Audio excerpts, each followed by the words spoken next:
Hi everybody, I'm Joe. And I'm Mary. And we're Book Buds. And today we've got 6 books of my daughter's, actually, to try and help her to pick what to read next. Now, some of these are books that we would read too. Oh, yeah. So I think you guys out there could totally relate. She's 14, very soon to be 15. But, let us know. What would you read next out of these 6 books? And what do you think she should read? And we're not just going to show you the books and do the title. We're going to read the first snippet of it. So what sounds the most enticing and what makes you want to keep going? That's the way we're going to go at it today. Yeah. Okay? All right, so read me one, Joe. What do you got? All right, we're going to start with Hocus Pocus, a favorite of mine. So this is like the Disney thing, Hocus Pocus, and the all-new sequel. Yes. I've seen this. At the top, look, it says, "Witch, please," which cracks me up. So let's get to the first part here. Wild Things, Salem, 1693. The world was full of wild things then. It brimmed with oak and hemlock and dark whispering places that turned you round and round until there was no turning back. The women folk said that on early mornings near the harbor, you could hear echoes of witch song, which sounded like bird song, but more bitter. The men folk said godliness would save them from any witches, but they honed their axes and twisted new rope just the same. The witches said there was nothing so sweet as the shin bones of little girls, or perhaps a well-braised scapula with sparrow spleen compote. It was all in the preparation. All right, I think that's a good place to stop. All right. Good. Hocus Pocus. Remember that one, guys. On to the next. Now, I brought my reading glasses because last time, I had to put the book a mile away from me. This is so terrible. Okay, Grandma. In my glasses. All right. The House in the Cerulean Sea. So Joe and I have both read this. Lots of you guys have read this. My daughter has yet to read it, but I think she would love it. So here we begin with, "Oh dear," Linus Baker said, wiping the sweat from his brow. "This is most unusual."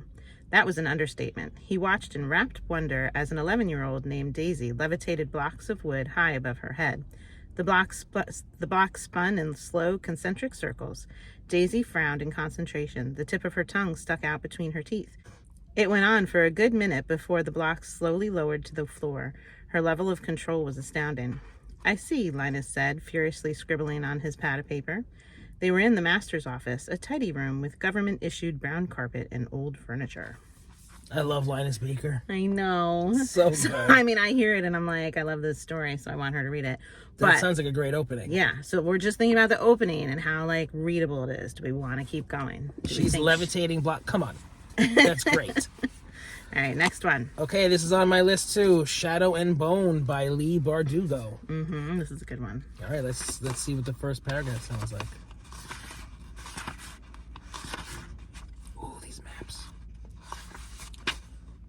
Okay, it's titled Before. The servants called them Malenchki, little ghosts, because they were the smallest and the youngest, and because they haunted the Duke's house like giggling phantoms, darting in and out of rooms, hiding in cupboards to eavesdrop, sneaking into the kitchen to steal the last of the summer peaches. The boy and the girl had arrived within weeks of each other, 2 more orphans of the border wars, dirty-faced refugees plucked from the rubble of distant towns and brought to the Duke's estate to learn to read and write, and to learn a trade. The boy was short and stocky, shy but always smiling. The girl was different, and she knew it. Ooh. It hooked you there, right? That sounds good. Yeah. There's so much to this book that's it's not there yet. It's not in what you read. But I want to read this. You felt hooked by that little bit there? Yeah. Okay.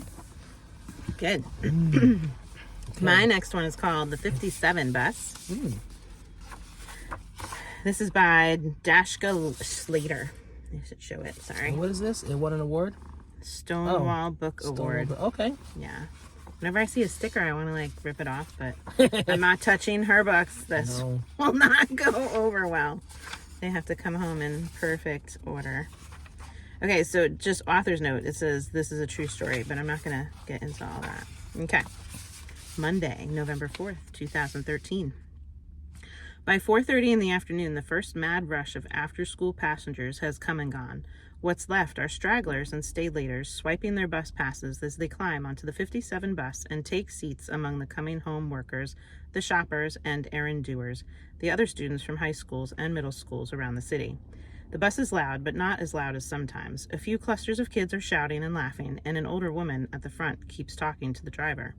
Dark is coming on. Daylight savings ended yesterday, and now evening rushes into the place where afternoon used to be. Everything is duskier, sleepier, winterier now. Passengers look at their phones or stare through the scratched and grimy windows at the waning light. Very descriptive. Very descriptive. They're getting on a bus. Okay. All right. Okay. I don't know what that's about. All right. Spellbound by F.T. Lukens. What a great cover and great colors. Yeah.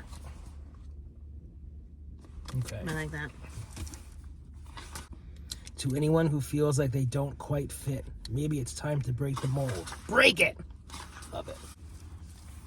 Okay, chapter 1, entitled Rook. Hexagon.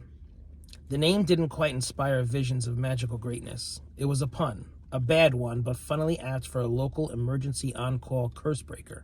And while I could appreciate the humor on a campy level, the name definitely was not what had drawn me there. I wasn't cursed, I wasn't hexed.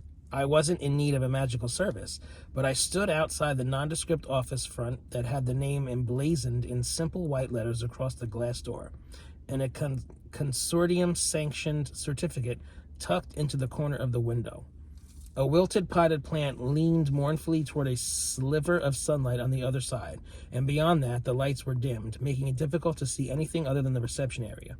The whole image was the epitome of depressed office park chic, down to the plain black welcome mat on the other side of the threshold, and not what one would expect from a magical business owned by the supposedly most powerful sorcerer in Spire City. Okay. Yeah. When I was previewing these last night because she gave me a stack of books that she has not yet read, and when I picked this one up, I was like, "That sounds good." That does sound good, right? Oh wow, these are some good choices. All right, last one we're gonna read for today. This is the fourth in a series. This is called Rebel, and it's the series Legend by Marie Lu. And she and I have both read 1, 2, and 3. And 3 ended in a way that I'm kind of like, it felt wrapped up. I'm like, I don't know if I need to read a fourth. So if you guys have read the whole series, like, let me know, do I need to read the fourth? I kind of feel like I should, like, yeah, right? Mm-hmm. But for some reason, she and I both, like, we went 1, 2, 3, and then we stopped. Mm-hmm. I don't know why. All right. So this is the fourth book. If you asked me to tell you about myself, I'd say first that I like to understand things. I always have. Ever since I was a kid, I've been a tinkerer, prying apart old gadgets and laying out the innards of a broken radio or clock or toaster, delighting in the puzzle of making something new out of something old. It doesn't have to be a human-made machine either. I love watching ants march in a line to a bit of food, take it apart, and carry it single file back to their hill. I love the way flowers bloom and then wilt, how you can preserve them forever just by pressing them between the pages of a book. I like figuring things out, the how and the why.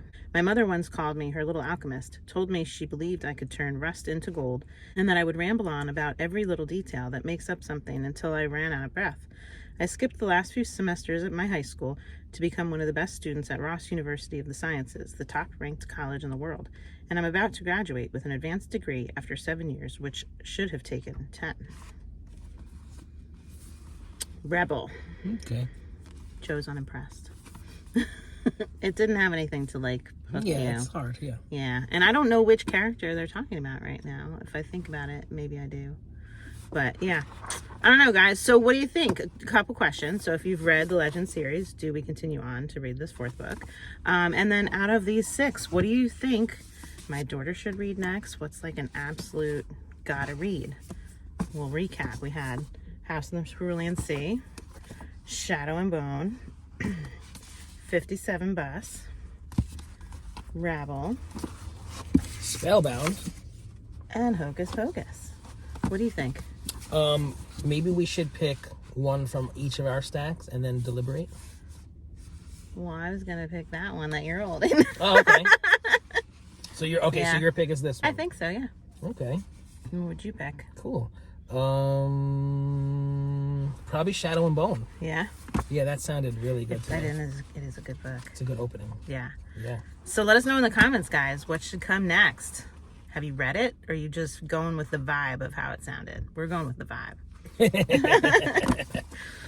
All right, cool. So if you're enjoying Book Buds, give us a thumbs up. And share us with your friends. And subscribe to our channel, Book Buds! I love my book buds. Okay, it's titled Before. Sorry.